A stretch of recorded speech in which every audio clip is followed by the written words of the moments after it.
told you that effective risk management isn't just for massive projects or corporate teams. It's a skill that you can apply to anything, from navigating a disrupted workday because of a sick child to managing the fallout from a canceled funding line for your grant project. Let's explore how risk management helps you anticipate and adapt in the face of uncertainty, no matter the size or scale of the challenge. Welcome back to the channel. And if you're new here, I'm Dr. Katie Linder, a certified project manager, change manager, and coach who works full-time leading and supporting teams in higher education. On this channel, I offer real-world examples of how project management translates into the higher ed environment. If you're looking for ways to use project management tools and skills, both professionally and personally, to bring more ease to your work and life, you're in the right place. Let's start by defining what we mean when we talk about risk in the context of projects and daily life. Risk is any uncertainty that could impact your ability to meet your goals. This could be a negative impact, like a last-minute delay, or a positive one, like an unexpected opportunity that requires quick planning to take advantage of it. Risks can range from minor disruptions to major challenges. For example, a sick child disrupting your workday is a small but impactful risk.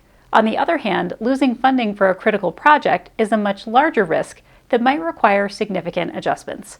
The first actionable step in risk management is identifying and assessing risks. You might ask yourself, what kinds of risks am I most likely to face in my current projects? Are there risks I've encountered in the past that I can learn from? How comfortable am I with uncertainty? Knowing the answers to these questions can help you shape your approach to risk management.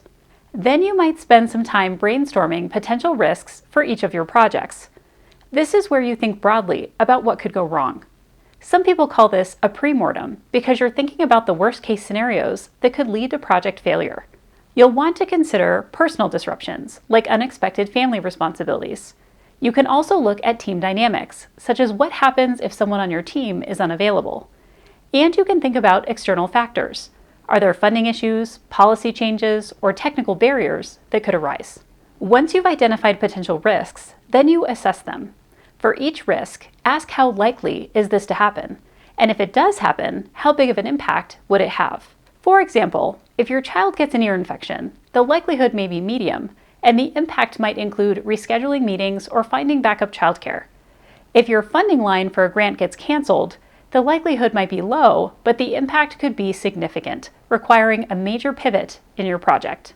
A simple tool like a risk matrix, where you map risks based on their likelihood and impact, can help you see which ones deserve the most attention. Now that you've identified and assessed your risks, it's time to plan how you'll respond to them. There are 4 main strategies for managing risks. The first one is to avoid the risk altogether. Do what you can to eliminate it entirely.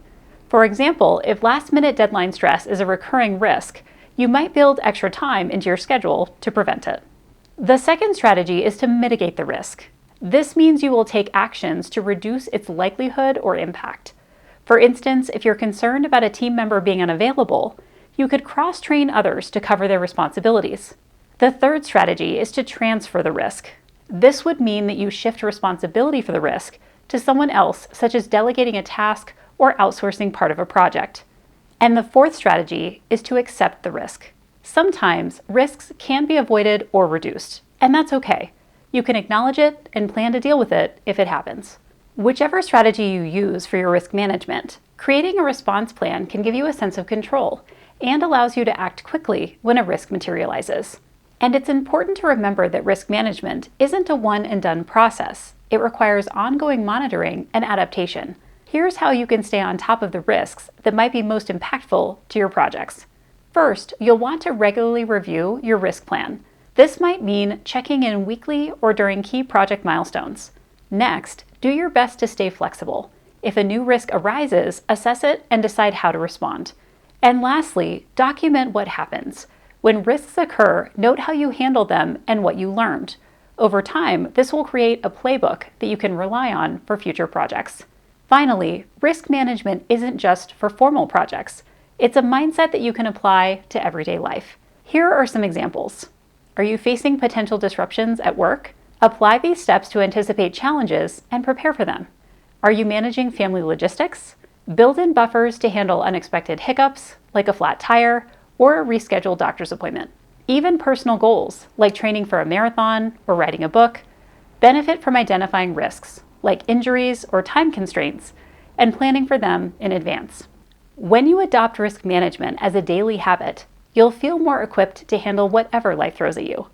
Risk management is all about staying proactive and adaptable, whether you're tackling a professional project, managing team dynamics, or dealing with life's everyday surprises.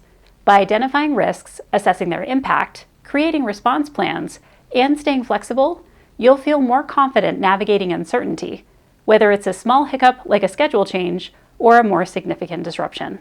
Have you ever used risk management strategies to navigate challenges in your work or life? Share your experiences in the comments below. I'd love to hear how you've approached it. And if you're looking for more videos on project management tools and skills, be sure to subscribe to the channel.